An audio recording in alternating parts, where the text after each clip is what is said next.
Dearly beloved, we are gathered here today to watch football, not get married. What are we doing here?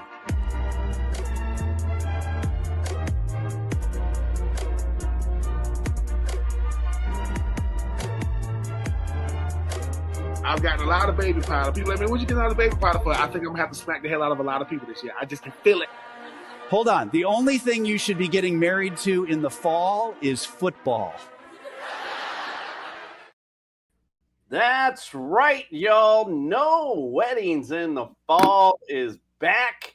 Ben had to get all that baby powder for his butt for all that traveling he was doing these last couple of weeks. But that's okay because we are back and ready to get you back in. Well, make you fall back in love with football. That's basically what I was trying to say.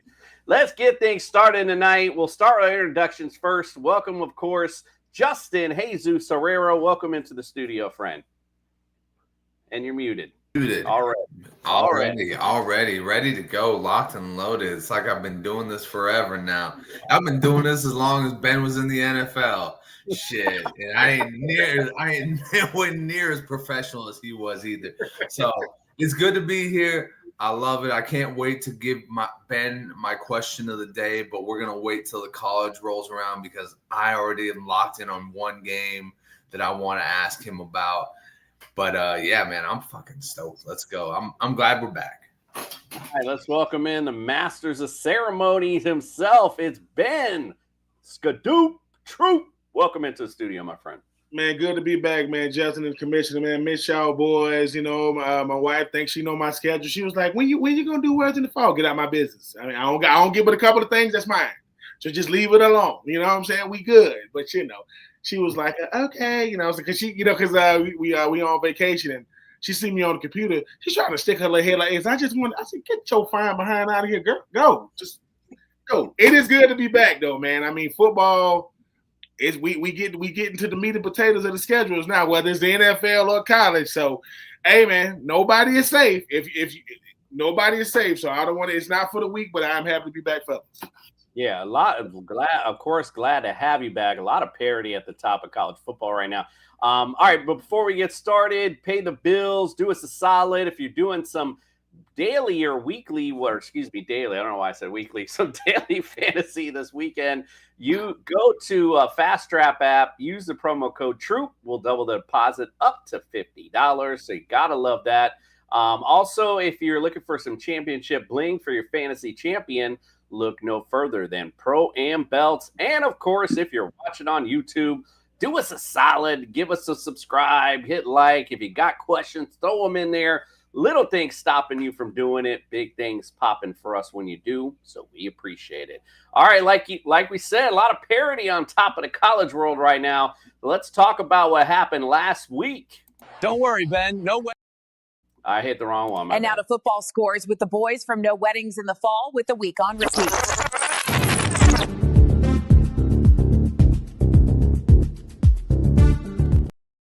Woo-wee. Boy, did we have some good college football, and especially late at night. Well, your boy was like barely keeping his eyes open. We were on double OT. But let's get started. Let's start, of course, with Alabama and Georgia, because that's all everybody ever wants to talk about is the SEC and Alabama and Georgia, blah, blah, blah, blah, blah. Let's talk about it. Good game, of course. 24-21. Tyler Sampson for Alabama, 276, 2 TDs for the day. And, you know, the running game was kind of lackluster. It was almost as if they were switching people out pretty much. Jamarion Miller had the most carries, 16 yards. All he amounted to is 46 yards. Isaiah Horton, 5 receptions, 65 yards, and a TD. Some of the highlights on Alabama. And then Georgia, how about that name Gunner? Like, I think I must have said it 5 or 10 times when we were watching that game. I said, you might be a redneck if your name's Gunner. Gunner Stockton, 130 yards, 1 TD. Chauncey, Bowens, though, 12 carries, 119 yards, and a TD. Gunner, by the way, also ran for 22 yards. A big reception guy on the day was Colby Young. He had 4 of them, but they were 59 yards and a TD. 24-21, great game. Let's go to the boys, see their thoughts on it. Ben, let's go to you since you've been out so damn long. We got to hear your voice. What do you think of this Alabama-Georgia game? Lived up to the billing. I mean, real similar to 2024 when Georgia played Alabama at Alabama. I mean, Alabama jumps out to a big lead. People are like, oh, Georgia's not going away. It's in their contract. They are not allowed to get blown out. They're not allowed to go quietly into the night. They're not gonna do it. But this is the thing that stood out from the game, right? Kirby Smart got away from what he does. He's a guy that wants to bludgeon you. In the words of the great Michael Irvin, which I love it when he said it, he said, listen, I'm going to use your weakness to beat you. I'm going to use your strength to break you. Well, Georgia's strength is running the football, and they got away from it. 12 rushes over 100 yards, and Gunner stopped. Listen, Gunner, today you're going to look like Buck Bellew when he had Herschel Walker. You should hand the ball off. You're not here to throw it. And the game came down to who was willing to take chances. Now, Ryan Williams, sophomore sensation, had a big drop. That freshman receiver had a big drop. I thought that was a touchdown catch, and he dropped it. But this is going to be about what Georgia didn't do. You got home field advantage. You understand that Coach DeBoer is a guy that he has to do things like he can't just be aggressive because he beat Georgia last year, but they came back and he was able to get it done. It was a good game. But Kirby Smart knows this. Kirby Smart has played Alabama 8 times. He's won 1 time. He is 1-7 against Alabama. Oh, and people say, what's the one time he won? It was in the national championship, but it was an asterisk. Why? Because there was a guy by the name of James Williams that plays for Detroit, and a guy by the name of Mechie that plays now, right? He's moved over to the Eagles. Neither one of those guys played in the national championship. Why is that significant? Because when Alabama played Georgia in the SEC championship that year, they beat the brakes off with those guys. And when they played them again, both of those guys was hurt. Listen, a win is a win, but if you are Kirby Smart, that's the one conversation you want to stay away from. He wants to talk about Florida. He wants to talk about Tennessee. He wants to talk about everybody but Alabama. Because people thought, okay, Nick Saban's gone. I'm going to win now. Coach DeBoer has been there 2 years. He's beaten Georgia 2 years. So I know listen, I'm from Georgia, still live in Georgia. There's nothing I want more than to see Georgia lose. I'm not rooting for the team that's playing them. I'm just never rooting for Georgia. So all my neighbors kind of don't like me. They don't like me anyway. But at least they know now because I'm walking around the neighborhood. I'm fake walking my dog because that's what you do in my neighborhood. It was like, hey, Ben. I'm like, oh, what happened on Saturday? And then they get quiet. So and then they're going to tell me, well, Ben, you went to Florida. I said, yeah, it's all good. I'm a trash talker now. It's not based on what's going on. And then they said, well, Ben, did you hear about my daughter getting married? Is she getting married in the fall? Yeah, I'm finna go to Walmart right now and get the biggest thing of baby powder. And I'm going to slap the whole congregation. I'm going down the line. But no, great game. It's just, if you are Georgia, until you beat Alabama, you're going to be wondering what if. And it's still a rivalry. I'm not taking away, but Peyton Manning wasn't a rival to Tom Brady until he beat him. And he didn't beat him often, but he did beat him. So you got to beat him before we can call it a rivalry. But right now, Coach DeBoer said 2 years, no problem. This Kirby Smart dude, he a good coach. He just can't beat me. So, hey, man, I'll take it. Great game. Great. As Ric Flair says, to beat a man, you got to beat the man. And by the way, there were a couple of drops. I think Alabama, too, and I can't remember who it was. Ryan Williams. Ryan Williams. Wide ass open and Georgia too. Like, take it to the house. What are you doing? Isn't that a new thing? You can make the listen, man, them 50-50 catches, them boys come up with them wide open. The whole crowd go, oh, that's right. Just go to listen. That's the loneliest walk. That's the loneliest run to the sideline. And if your family's in the stands, they got to lie to you after the game and say stuff like, "It's all right." No, it's not. It's not all right. I'm gonna say that to you because you get us good tickets. So I can't say to you in public what I say about you in private. But when we get in the car to go home, we were like, God, this dude is killing us. It's funny you say that though, because then when you said that, it kind of reminds me, like I played baseball and football when I was little, and then as I got older, I had to quit playing football because of these damn knees. But I always played shortstop, and when we had me and wifey had a little softball league. I was shortstop, and then one game I'm like, let me play the outfield.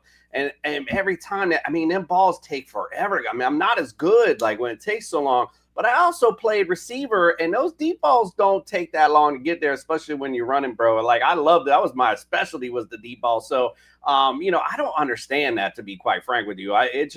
Maybe that's what it is, though, because it takes a little bit to get to, and you just you only hear the crowd when the ball touch your hand. You can't hear anything.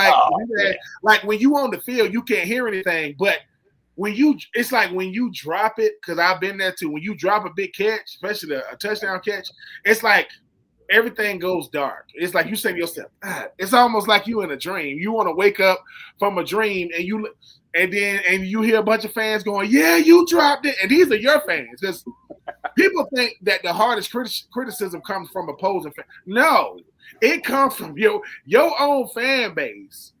I mean, if they would have put the camera on these young men's parents, somebody would have had to nut. Hey, man, the camera's on you. Really? Oh, they would have had to fake it. Like when that one time when Kanye West was smiling and they put the camera on him, he went to like all straight, stoic face. Hey, football is unforgiving, man. Because one time you the hammer, the next minute you the nail. And it happens that way.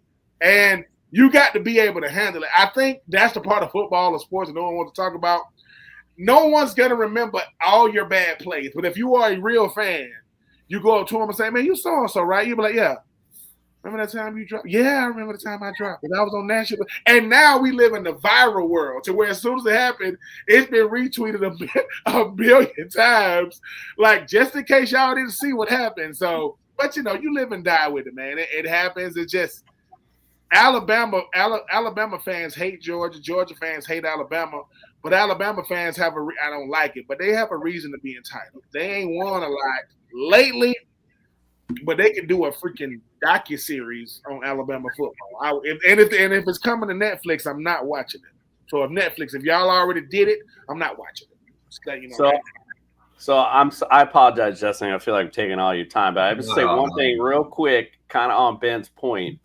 Go to Hulu or Disney and check out his brand new show called Chad Powers. If you ain't seen it yet, the Mannings, I guess, produced it. It is all that and then some, and speaks to exactly to what you're talking about. Just a quick synopsis. A guy, he's playing for Oregon. He makes a big mistake in the national championship game. And because in our viral world, he does something else afterwards, in our viral world basically kind of just skews him out of football. So he does a Miss Doubtfire type thing and puts makeup on and a whole shebang and goes to another little small college to try to play. It is so funny. Good stuff by the Mains. Go check that out. Especially if you love college football or football in general. It's a great show. All right, Justin, what say you on that game? I don't think I got to say anything else. I mean, shit. If that Rance didn't cover that shit, I don't know what would. But I will say this. There's always those rivals that just get under your skin. And for Georgia, it's Alabama. For Alabama, it's Auburn. For fucking USC, it's Stanford. For fucking Notre Dame, it's USC. For Florida, it's Georgia. All these schools, they seem to just know how to get under your skin and really fuck up your chances at a national title. How many times we hear Georgia's having an undefeated season, then Alabama comes in, beats them in the SEC championship game after having a 3-loss season. You go, how the fuck did that happen? Oh, it's because Alabama just knows how to ruin Georgia's fucking season. It happens all the time. We see it. Perfect example. Michigan wins 4 games last year. What was one of their wins? Defending champion Ohio State, baby. They've done that for, I think, what's the record, like 4 straight times now? Ben probably knows. But I think they beat them. They beat them the last 3 years in a row. Right. And that's the thing, right? Like, that was a lowly ass school. Michigan was not good. And then fucking lo and behold, they just got them in a dog fight, and they were just a bigger dog that day. So rivalry games just do that for you. Georgia needs to be able to get over that hump, especially if Alabama's going to stick around. Because if they see them in the playoffs, it's going to be difficult. It's just for some reason, it's just that one team that Kirby Smart can't get out of his head. They're living rent-free up there, and for some reason, Caleb DeWar, it doesn't matter if it's him, it doesn't matter if it's Nick Saban, it doesn't matter if it's the ghost of Bear Bryant. Kirby Smart cannot get him out of their head. So, yeah. I enjoyed it a lot. enjoyed it from my phone while I was working at a festival. But I enjoyed it. Well, I'm sure everyone appreciates that for sure. Listen, I'm going to say this too. It's kind of like that in the pros sometimes too. I'll never forget when America's team, we got to win. So I'm back to America's team.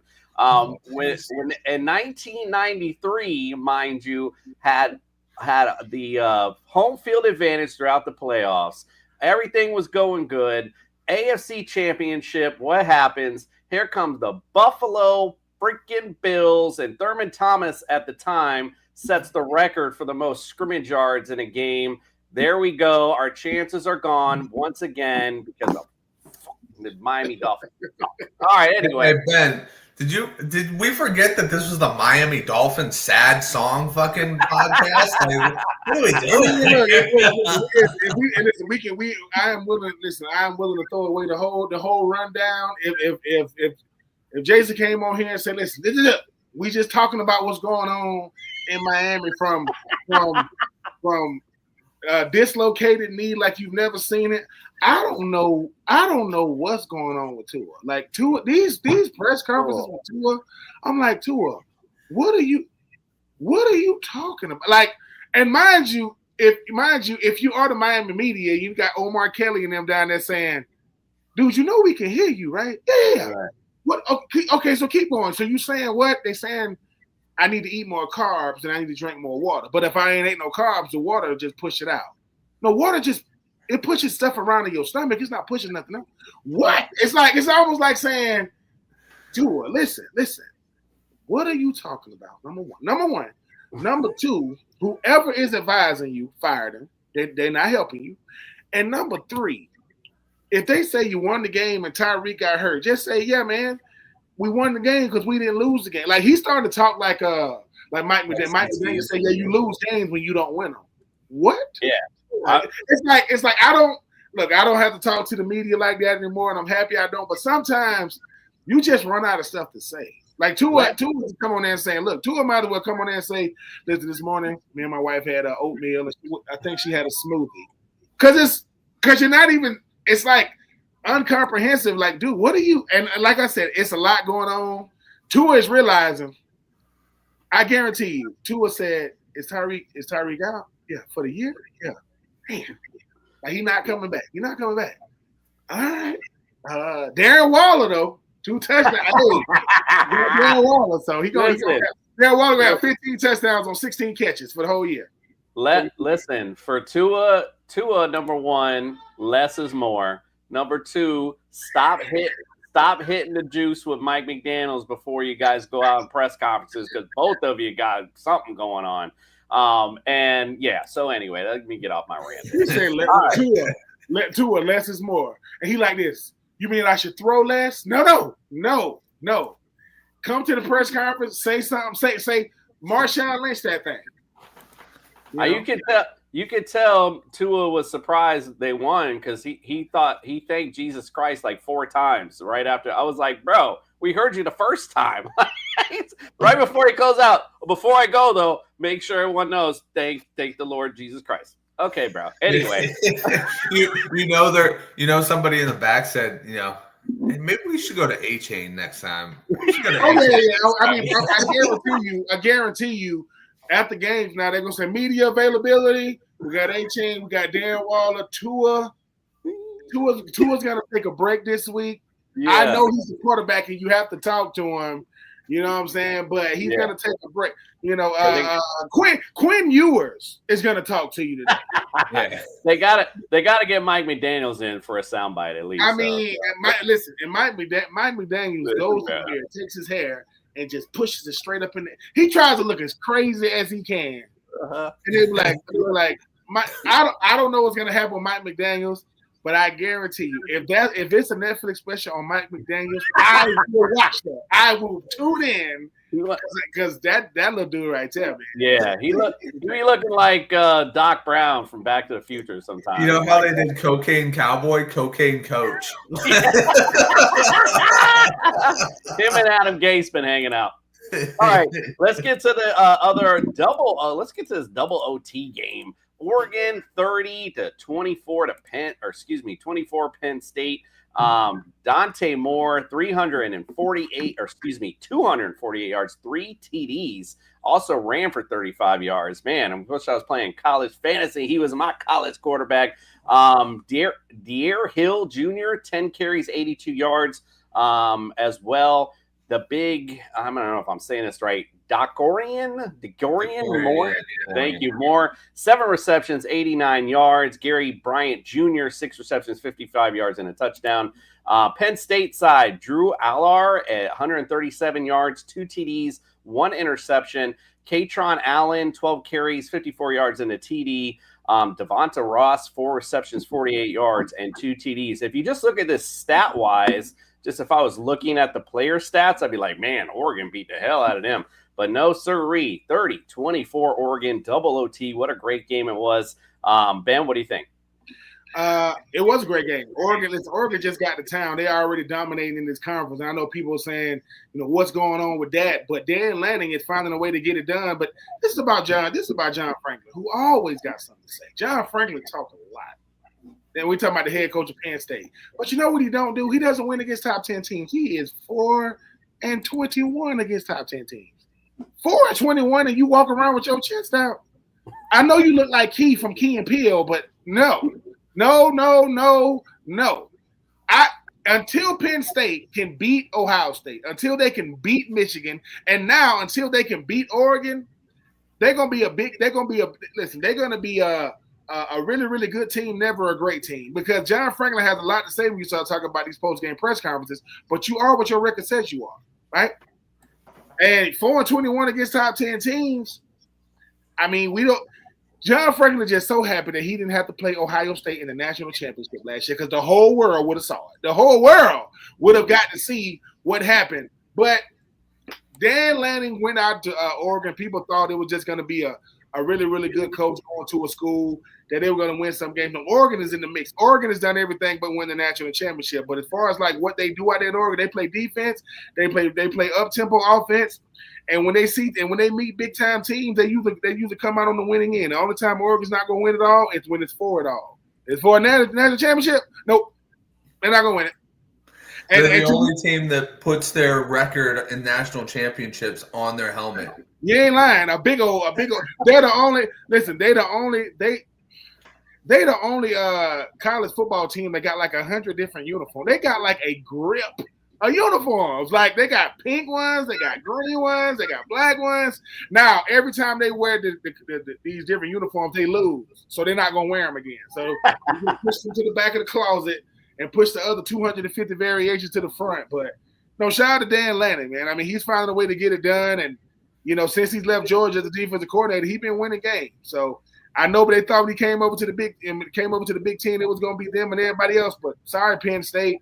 Now you can't beat 3 teams. You can add Oregon to the Michigan and Ohio State narrative. Justin, what do you think? Yeah, shout out to Dante Moore. Dante Moore started his career at UCLA, and then he ended up having the big move. He went to Oregon. He was a backup, and now he's a starter. And dude's straight up balling. I mean, Dante Moore was a highly touted prospect. I believe he was 5 stars coming out of, I believe, Southern California. But anyways, he was going to be the UCLA quarterback. He was the UCLA quarterback as a starter. It didn't go so well. Ask Nico, I'm a Leva at UCLA right now how being the UCLA quarterback works out. He ends up getting a second chance at Oregon. Dan Lanning takes a shot on him, and dude's now officially in the Heisman candidate. And you know what? Here's the thing. Like, Decorian Moore has been huge with that. Decorian Moore is a true freshman that has been a game wrecker. Like, we want to talk about Ryan Williams, talking about Jeremiah Smith. Decorian Moore has entered that conversation as one of those top 3 wide receivers in college. Kenyon Sadiq, get a hold of that name. He's going to be a tight end to look at for draft season. He's a super talented tight end, kind of in the mold of like Elijah Arroyo. So he's an excellent downfield threat with a little bit more blocking.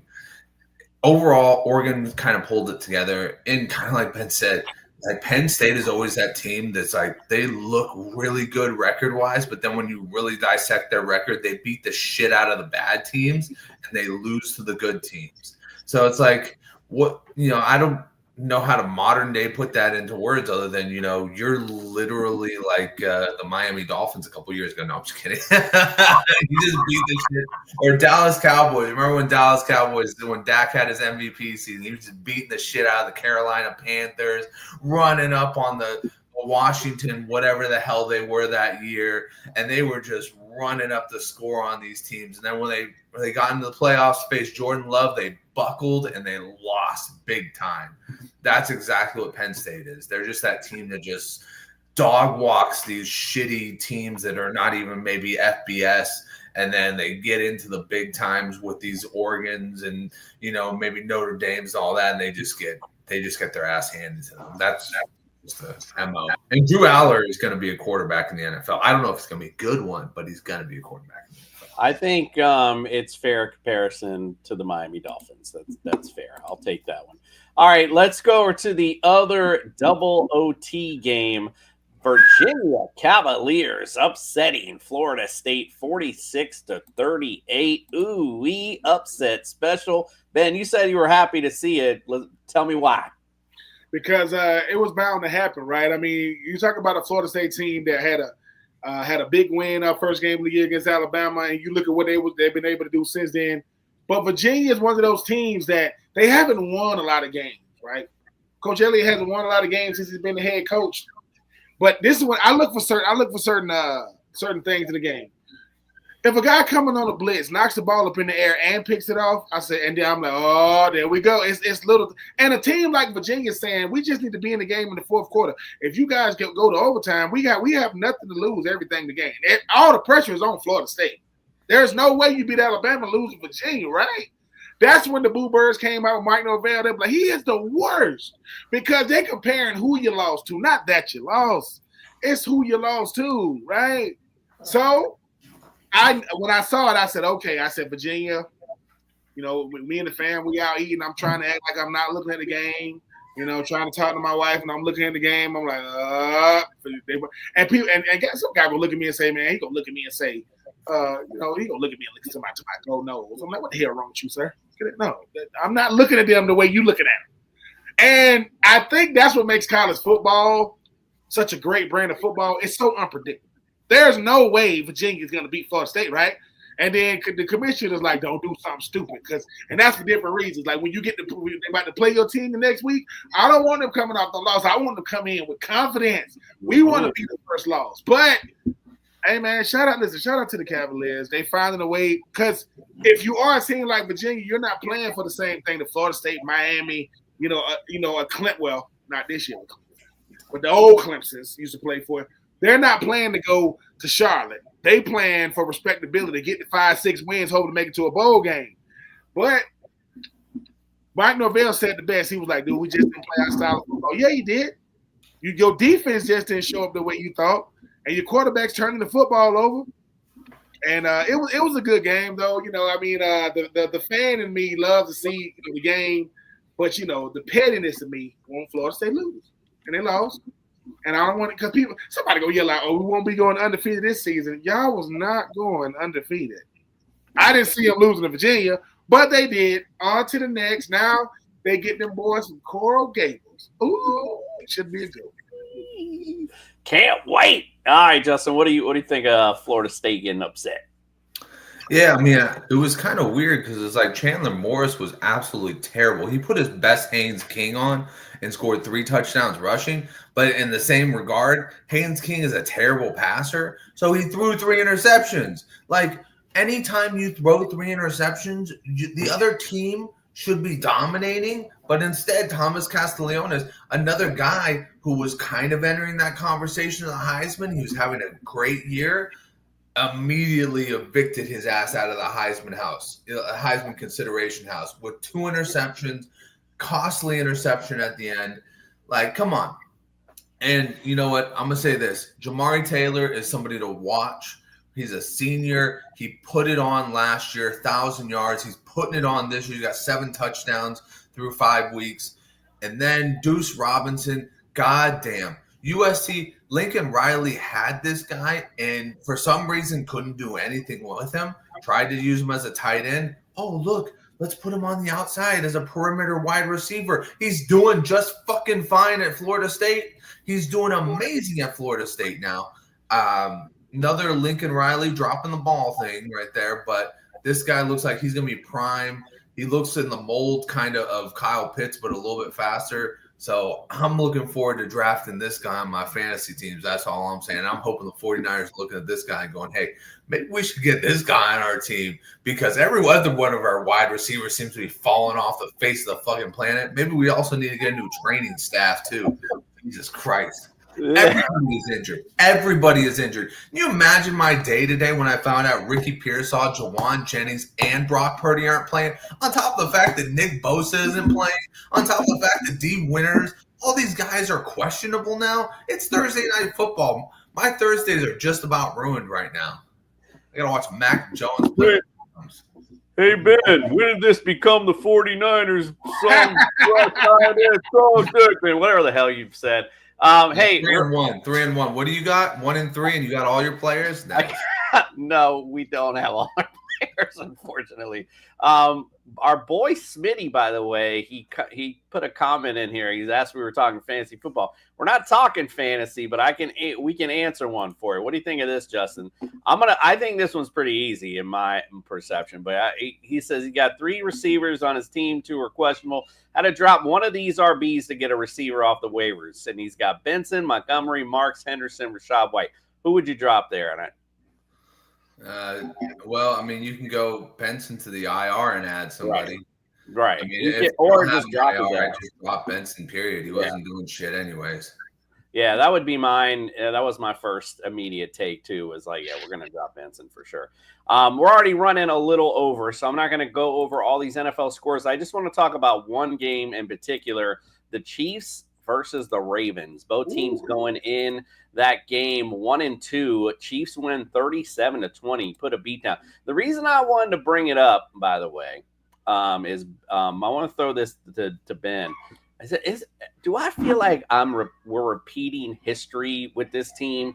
Am I crazy to think that this team was struggling a little bit last year until they started really getting in on giving the damn ball to Derrick Henry the whole damn game? Am I crazy? We talked about this all last season, and then I feel like they finally bought in. They started really catching on. I mean, what is going on with this Ravens team? What do you think of this game? It was weird because it's not Patrick Mahomes. He did have 4 touchdown passes. I'm not going to take that away from him. But this was more about what the Ravens didn't do. I mean, Lamar Jackson's going to give you all he got. Derrick Henry was out there looking normal. They was barely even giving him the ball. And the injury bug started happening. The thing about the Ravens have built up the benefit. I call it the benefit of the doubt factor. There are certain teams, no matter what they do, you're gonna say, "I think they'll be there. They'll be there in the end. They'll find a way." I mean, Cincinnati doesn't have Joe Burrow, and people thought it was going to be good. Not with Browning. Nope. Minnesota shut that all the way down. When you get to talking about the Browns are the Browns. The Browns have a quarterback that might not be bigger than Kyler Murray. I don't know who the tallest, but they're going to have to measure each other if they do play each other. We'll get somebody to say stand back to back. Somebody that's like, normal height. I say just stand back to back and then stick their hand on him. You got him. Dylan, you got him by a little bit. You got a little bit more hair than him. And then when you talk about Lamar Jackson, they're putting Lamar Jackson in a situation where he has to be what Josh Allen is to Buffalo. He has to play well for them to win because the crazy thing about Baltimore, Lamar, he's going to be all right. Derrick Henry's going to be all right. This defense for Baltimore is bad. They are bad. They cannot stop the run. They cannot stop the pass. They cannot get off the field on third down. And that's the thing, Justin and Commissioner, is this. We are used to the Ravens having lockdown defense no matter who it was. From Ray Lewis to Ed Reed to Terrell Suggs to Elodie Nada, and the list goes on and on. Now they got a lot of big names for nothing. I mean, you got beat 37. You're giving up 37 yards, and the only guy you got to stop. I mean, Juju Smith shoot. I didn't even know he still played football, and he's out there catching it. What are we doing, Mr. TikTok himself? Who want to dance before the game is catching? That's embarrassing. So if you are Baltimore, yes, they will find a way to get into the playoffs. I still don't think Pittsburgh is going to win that division. I think Baltimore still got a shot to win it. This was just a weird game because I know we talk about the injury bug every week, but if Lamar Jackson is out for a significant amount of time with his hamstring injury, that's going to hurt them. Because if he's not out there, Derrick Henry, this is the first game he didn't fumble. You know why? Because they didn't give it to him. They didn't give him the ball to fumble because he seemed to be fumbling every week. But, yeah, this was a weird game. But we knew that because of reputation, there is no way Patrick Mahomes is going to start off 1-3. Hey, man, we got to find a way to do something. So, hey, credit to Kansas City, but I don't know what's going on in Baltimore right now. It's a weird team that has a really, really good roster, but no results. Nothing to show for it. Get the ball to Derrick Henry. That's all I'm going to say. They're going to have to if Cooper Rush is back there. Justin, what do you think? What did you think of the upset? Yeah, I think there's just no pressure. Like Ben was saying, like its defensive line is absolute trash. Like they cannot get to the quarterback and they cannot stop on the inside. Kansas City played the game they wanted to play. And for some reason, this is like the rivalry thing I was just saying. Like for some reason, and we were talking about it on Sunday, I thought the Ravens were going to finally get that monkey off their back. You can't get that fucking monkey off their back. And that being Patrick Mahomes and the Kansas City Chiefs that are just constantly pestering them. They look so good. Like you look on two rosters on paper, you're like, I want the Ravens roster over the Chiefs roster. They still got a dynamic quarterback. They got a great running back. They got all these weapons. And then it just stops. They just flop at some point. And, kudos to Kansas City. Their defense was really good. They got them on a lot of 3-and-outs. They made the interception of Lamar. And, it was kind of like the same old story when they played in the AFC Championship game. You went away from what got you to the AFC Championship game, the run game, and you just decided – I want to beat them at their own game. And you're just like, no, that's not your game, though. You got to do your game. You got to get what got you there because that's what's going to continue your success. Not trying to, in the big moment, go, you know what? Fuck it. I'm just going to wing it. I'm just going to go, Joe Montana and fucking throw it all over the field or fucking Patrick Mahomes and just be slinging it everywhere. It's not going to get you the same result because you don't practice that. That's not what your game plan is week to week.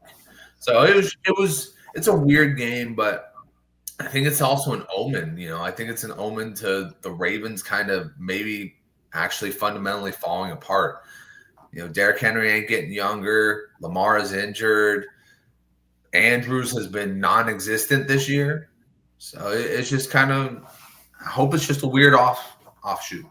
I think it's just a weird kickoff to their, and again, what's the best way? You got a bad defense. What's the best thing you can do is keep them off the damn field, which how do you do that? You run the football. It all just goes back to what I keep saying. Yes, I have Derrick Henry on my fantasy team, so I may just be preaching to the choir. But again, we talked about this last year. I know we talked about it. The gummies ain't hitting that hard. We talked about this couple of times last year that the Ravens need to run the football more, and same with the Eagles, running the ball more with Saquon. We talked about that multiple times, need to definitely get back to it. All right, so that's enough on what happened last week. Let's talk about what is and what we watching this week in college. Don't worry, Ben. No weddings here. I just want to know what college game to watch this week.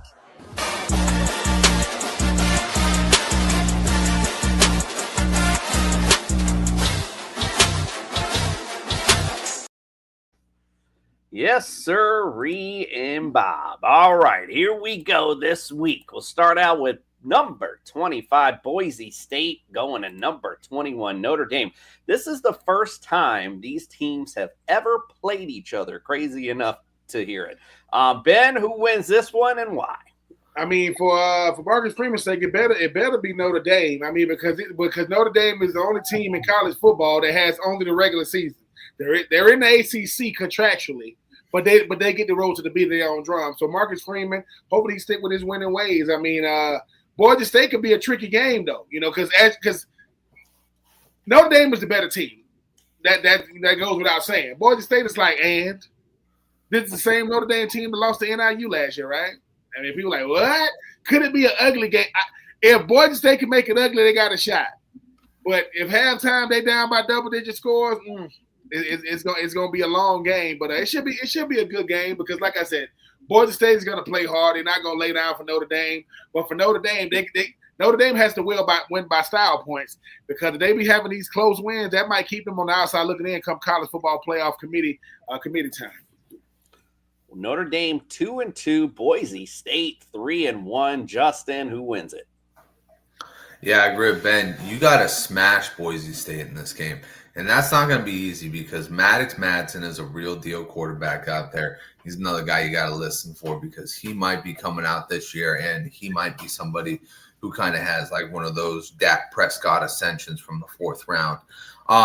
But yeah, I think Notre Dame's got to win this game. I think Coach Freeman's got to go out there and just go, hey, we need to fucking just step on these guys' fucking neck and just fucking put a heel in it, dude. Don't let these guys up. Don't let these guys breathe because we're fighting to get back in that playoff race. We've had some unfortunate losses, and we need to get back to where we're in that top 10. So when playoffs come around, because we're not in a fucking conference, because we're a bunch of wussies that want to do independence, just pick a conference and get in there, Notre Dame. The conference don't even exist anymore, really. I mean, you got teams from like the Midwest and the SEC. But anyways, yeah, step on the neck. That's what the message should be this week for Notre Dame. I think Notre Dame covers in this game. All right, I like it. I think Notre Dame too, giving them the home field advantage.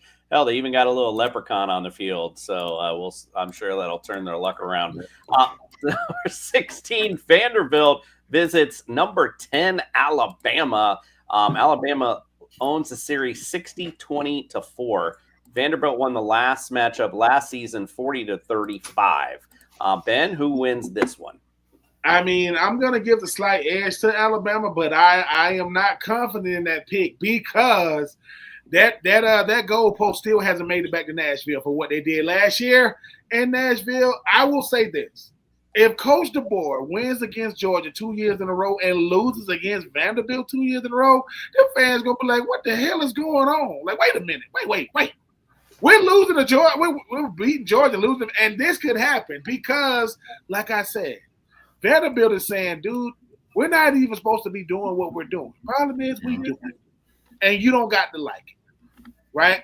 So I'm going to take Alabama because coming out the momentum of what they had against Georgia and they got the home field advantage. But if Vanderbilt ends up winning this game, I would not be surprised because the person that has the most fun at the party is the person that snuck in and don't supposed to be there. They have the most fun. So if they get kicked out, if you kick a person out of a party not supposed to be there, they still got stuff in their hand. They're like, all right, I'm gone. But they got food in their hand. They got drinks in their hand. Watch out for them Vanderbilt boys. I mean, people thought their best teams were when John Franklin was the head coach and Jay Cutler was the quarterback. Nope. Diego was like, dude, we still out here making noise. So watch out for them Commodores. They're going to be doing your taxes one day because they're the smartest guys in the SEC. Make no mistake about it. They're going to be your financial advisors one day. But right now, they get to play football. And they're pretty good at it. Justin, who you think wins? Oh, I love 26-year-old Diego Pavia in this one. I'm going to go with Vanderbilt. But this is my question to Ben right here. Okay. My question to Ben is, how the fuck does your coach address this issue right here? How does he address, hey, we got to fucking go against Vanderbilt because we can't fucking let these guys think that they own our ass. We got to make sure that they know that last week or last year was a fucking fluke. How do you get that energy back in the building after knowing you lost to these guys last year and they're coming with that same energy? They're coming even more energy because they're ranked this time around. What you're telling me is, the reason why we got beat last year is because we disrespected those dudes. We came in thinking that's just Vanderbilt. And Vanderbilt was like, yeah, we are Vanderbilt, but guess what? We're going to punch y'all back. Vanderbilt said, the only way you beat Alabama is by being Alabama. You cannot beat them being cute. You can't beat them trying to do trick plays. So if you are Coach DeBoer, look, and when the cameras are on, you're saying all the right things. Like, look, man, we got to respect those guys. We respect it. And when the cameras go off, we be like, that is Vanderbilt. Like, what? That is Vanderbilt. Now, it's not the same Vanderbilt, but is it really going to matter 10 years from now when we say, y'all know y'all lost to Vanderbilt, right? I don't care. I don't care. That would be that's like when Baker Mayfield took the Cleveland Browns to the playoffs. I said, wait a minute, the Browns, and they play in Pittsburgh, and they beat them. Yeah. So if you are Coach DeBoer, you saying, look, we can't lose to Vanderbilt. We're going to say all the right things. We ain't going to give no bulletin board material.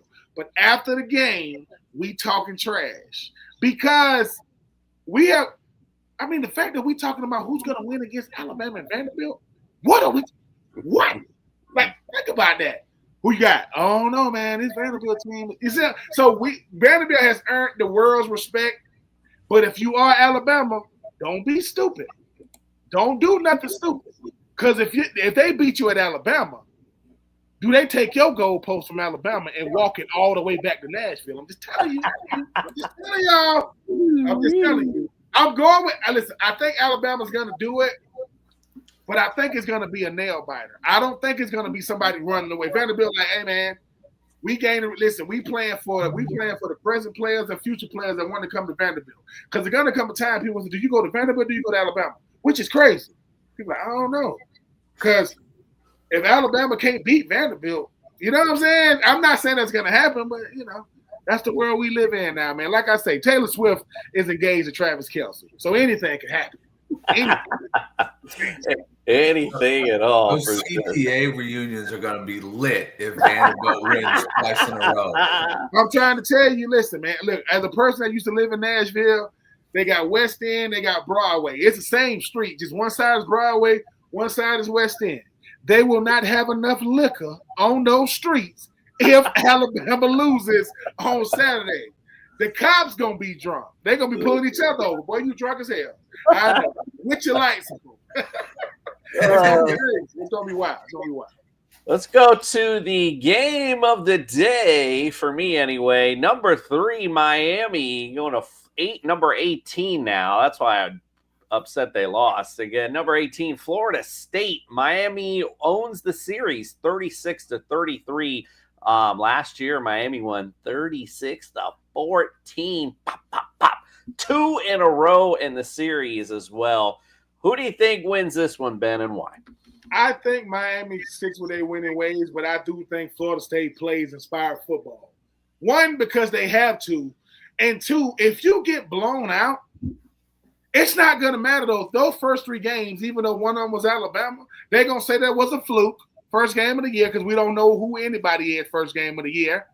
And they're going to say, okay, Florida State, no one cares about what y'all do the rest of the year. Why? Because you lost to Virginia and you got blown out by Miami. So I think that I give this game to Miami for this reason. I think sometimes when you get to talk about like what Miami is trying to do the unthinkable this year, people. They are trying to go to Charlotte and not to see the Carolina Panthers play, not to see the Hornets play. They're going to go to represent the ACC in the ACC Championship game and win it. They're trying to win that thing because Carson Beck, he will be a Miami Hurricanes legend if he brings the first ACC championship to Miami. And that's what he's trying to do.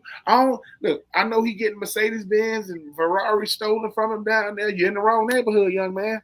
But you need to be in Star Island. Because people yes, I will. People say, they'll steal your Ferrari and drive it. Yes, down there in Miami they will. But I think Miami wins this thing because I just think Miami is a better team. I think they're a better coach team. I like Mike Norvell and what he's trying to build.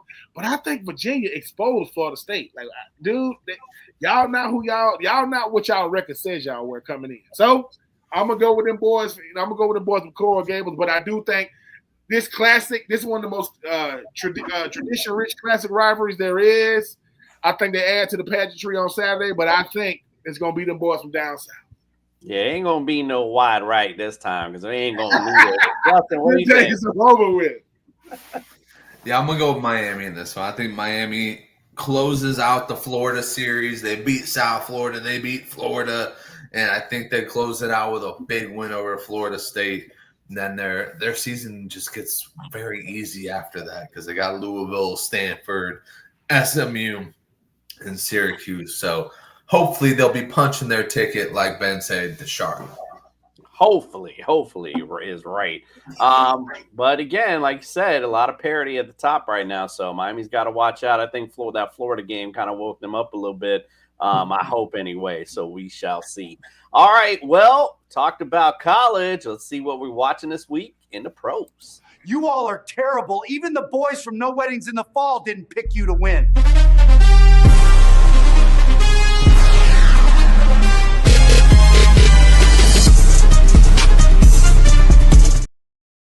All righty, we got some good games this weekend. Probably the game of the day maybe is Denver at Philly. Philly leads the series 9-5. Last time these teams met was in 2021, and the Philadelphia Eagles won 30-13.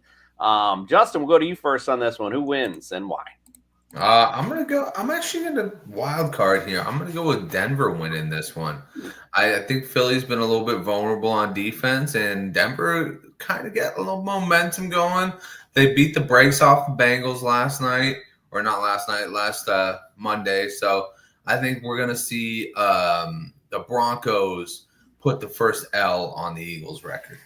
All right. You know, it's so funny, Justin, after every Sunday show, my wife asked me who goes against the Eagles. And every time she's like, if you don't pick against Eagles, she's like, I'm surprised. Justin's an Eagles hater. So just to give you a heads up.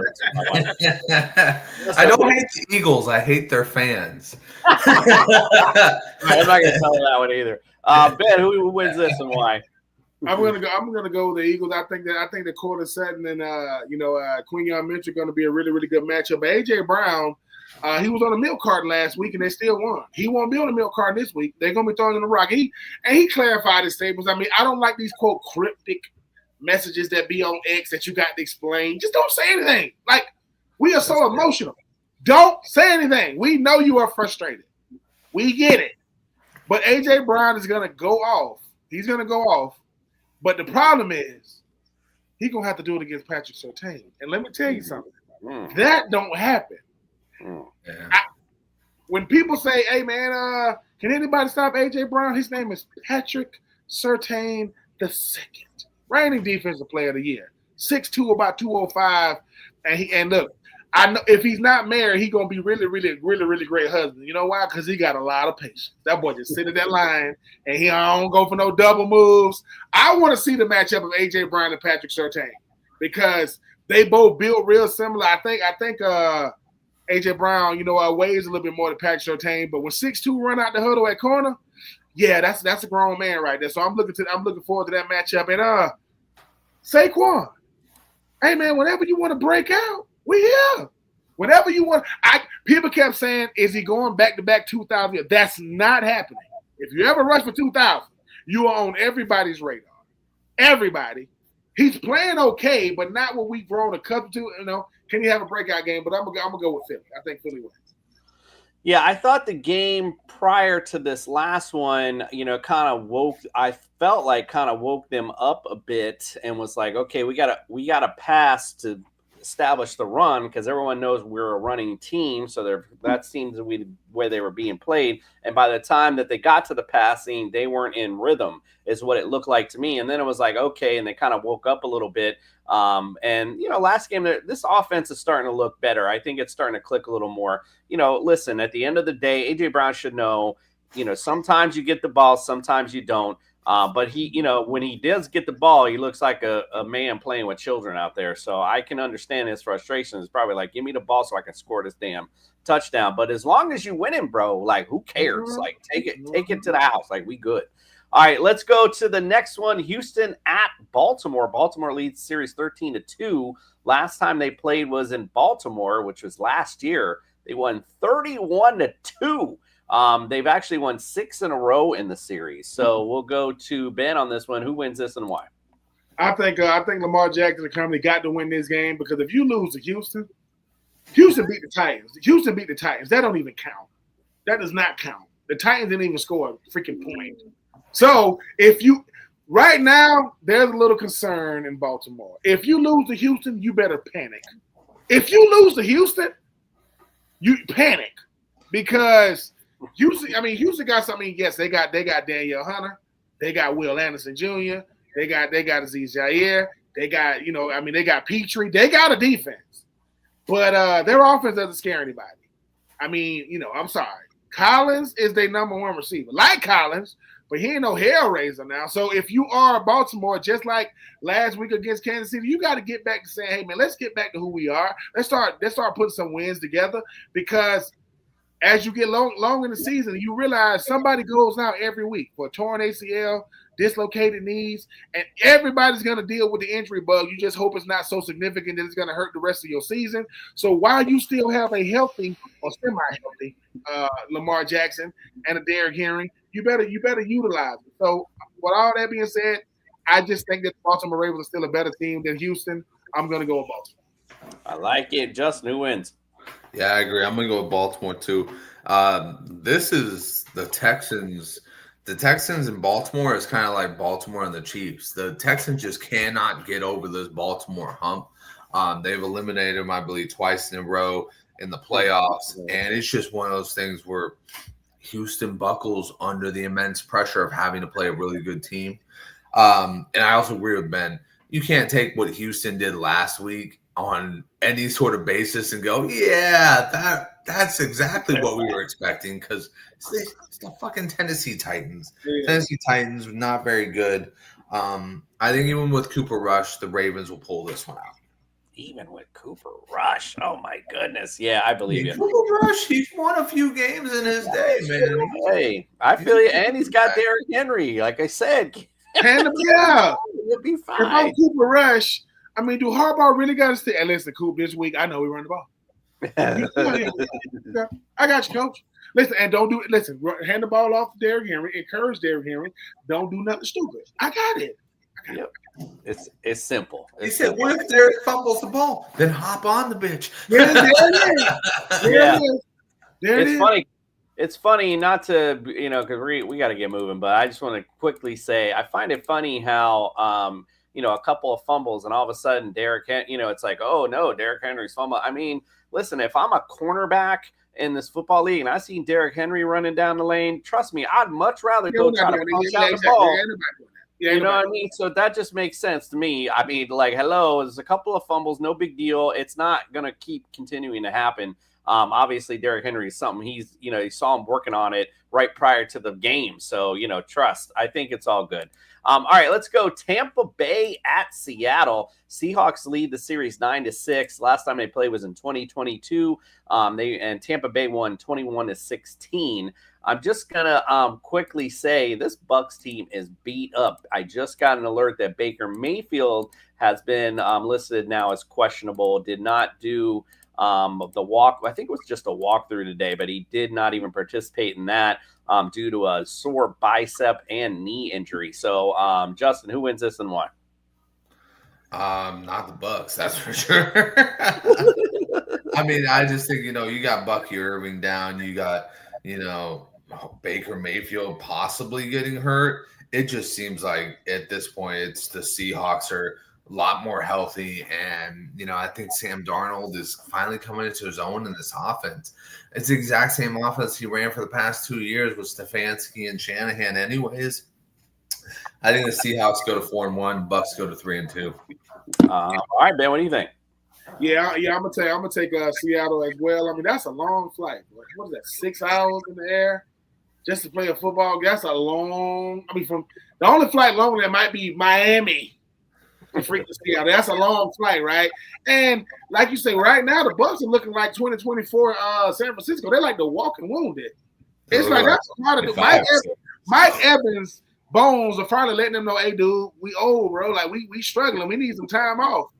And Baker Mayfield be forgetting that he's not a big quarterback. Like he be trying to put his body on the line. Your body can't hold up. You are not Josh Allen, right? I'm just saying, like you're not what you barely like 200 pounds. Look, let me tell you something. Momentum is a beautiful thing until it wears off. Courage is a beautiful thing till you get knocked the hell out. Yeah. So you need to stop that nonsense. But I got Seattle. I like what Seattle is building, and they trying to keep pace with the Rams, with the 49ers in that division. So for that, I'm going to go with them boys. I'm going to go with the 12th man. I feel you, bro. I'm all the way with Seattle right there. But one thing I'll say is that Baker Mayfield If his strength was measured by his heart, though, I will say, man, he's one of the strongest people out there. He woke up feeling dangerous. I heard him. I woke up feeling dangerous. Your wife was like, sit down. You have a daughter now? You have a child? Now you have a child and you're married? Boy, sit down. You ain't got no energy left. I woke up feeling the cheesiest, coach. All right, let's go. Let's go Commanders at the Chargers. Commanders lead the series 7-5. Last time they played was in 21. Chargers won 20-16. They've actually won 2 in a row in the series. Justin, who wins this one? It was the Chargers and the Commanders. I think I'm going to go with the Chargers on this one. Chargers, it just seems like maybe last week was a blip. Passing game was still there. Running game was freaking awesome. I love watching Omarion Hampton go. I haven't heard news on Jaden Daniels yet. I'm assuming he's coming back this week. But yeah, I'm going to go with the Chargers. I think it was just kind of a blip on the radar. I think Herbert gets back to not throwing picks in this game. And I think they get back to just being sound defense and having this amazing stretch of offense. It's kind of crazy. Omarion Hampton had 128 yards on 12 carries. Like, they're not even overloading the carries. He's just that good right now. Nice. Yeah, and efficient as anything. I agree. All right, and Jane Daniels is clear to play for the Chargers. I was looking that up while you were talking there. Ben, what do you think? Who wins and why? I'll take the Chargers. I mean, because you got Jaden Daniels back, no Scary Terry, and I'm sorry, I like Deebo Samuels, but he don't scare nobody. I mean, Deebo is nice. I think Deebo is leading out the whole. I think Deebo is first in kick return average right now. He built like a little fullback. I mean, Deebo Samuel's been doing it since his days in South Carolina. But I think the Chargers got to get that ugly loss out of their system.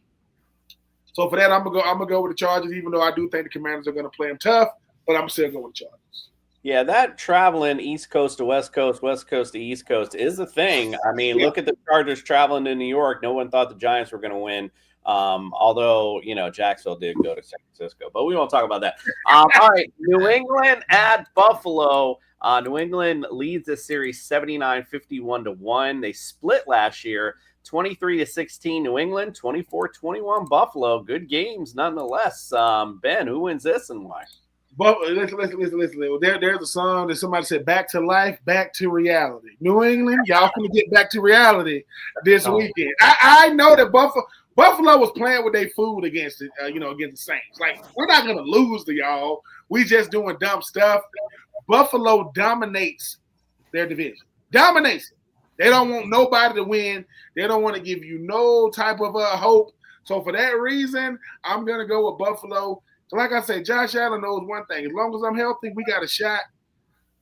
Now, Mike Vrabel led New England. They're gonna play them tough, but no cigar. The only team, in my opinion, that ever had a shot to even compete with Buffalo since Josh Allen's been there is Miami. The Jets are like I said, listen, the Jets are the Mets of football up there in New York. They are. That's what they are. But I'm gonna go with Josh Allen and the Buffalo Bills, sticking with their winning ways, man. Justin?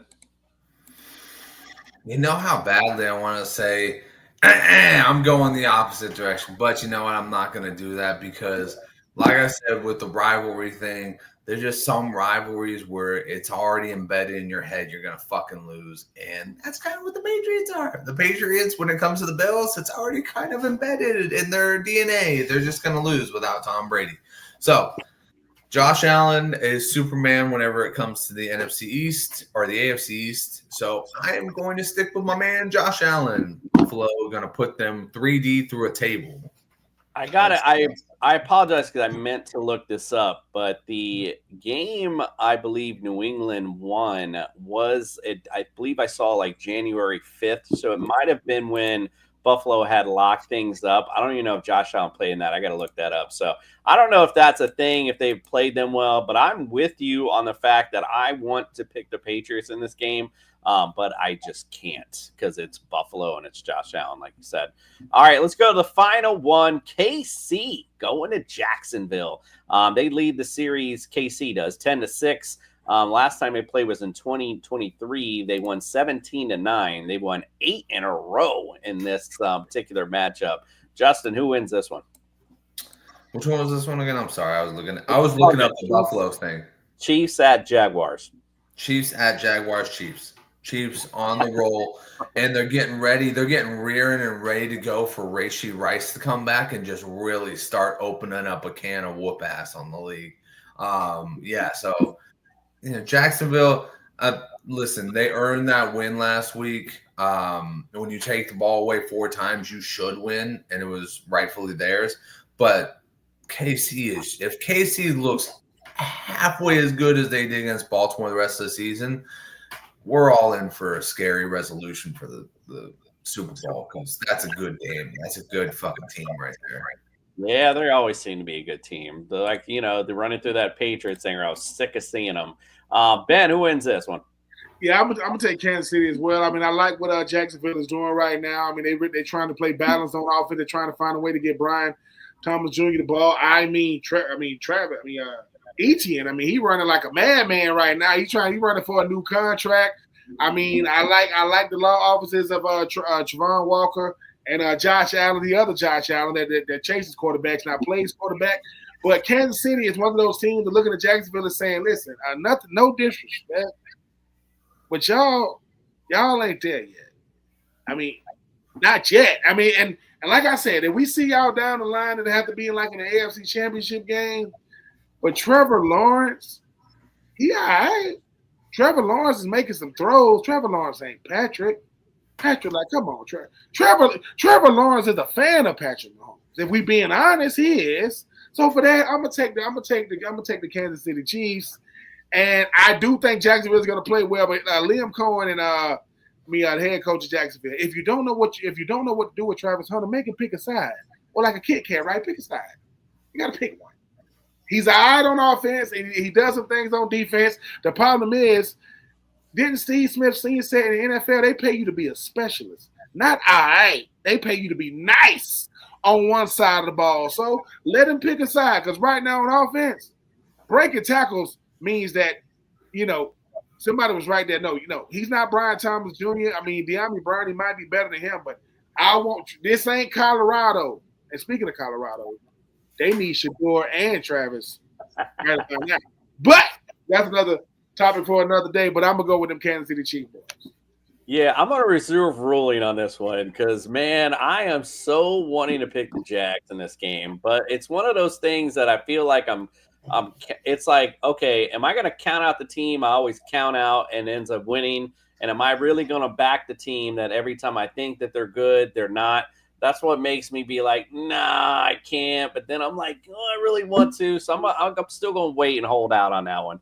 Listen, check us out Friday night. We're going to break down all of the fantasy action coming up for this weekend on TSS Fantasy. And, of course, wake up with us on Sunday morning. We're going to give you some great betting tips. We got ultimate DFS lineups. We got a Sunday morning cartoon. We got Fantasy Jesus. We got it all to get you ready. 8 a.m. And you're going to be up because we got another freaking London football game. So you got to get up for the Browns and the Vikings. I don't know. I might sleep in. Who knows? All right. Well, we're going to close things out tonight, of course, with our boy Ben with his Skadoop of the Week. I don't know about you, but I'm ready for Ben Troupe's Skadoop of the Week.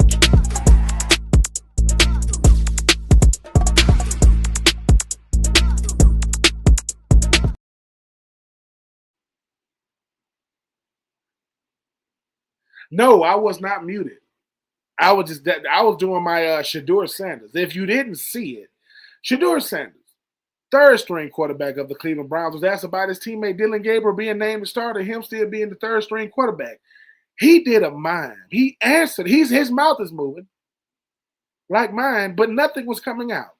I have never seen that happen. I've seen Marshawn Lynch say, look, I'm just doing it so I don't get fined. Right? I've seen all kind of post-game interviews. I've seen all kind of interviews. I've never seen a mime. And people ask, why would Shador do that? Because Shador realizes no matter what I say, y'all going to criticize me. If I don't say nothing, I'm going to give you criticism. So I'm going to try to do something that's never been done. I'm going to answer the question in silence. You can see my mouth moving, but I'm not saying nothing. I don't know if it's good or bad, but it is Cleveland. Shador, I hope it works out for you, young man, because at the end of the day, the Cleveland Browns are only worth watching because you're on the team. Dylan Gabriel is a sandwich bigger than Kyler Murray. I hope he does well, but we will be watching, not because we want to watch the Browns, but we want to see if you get an actual shot.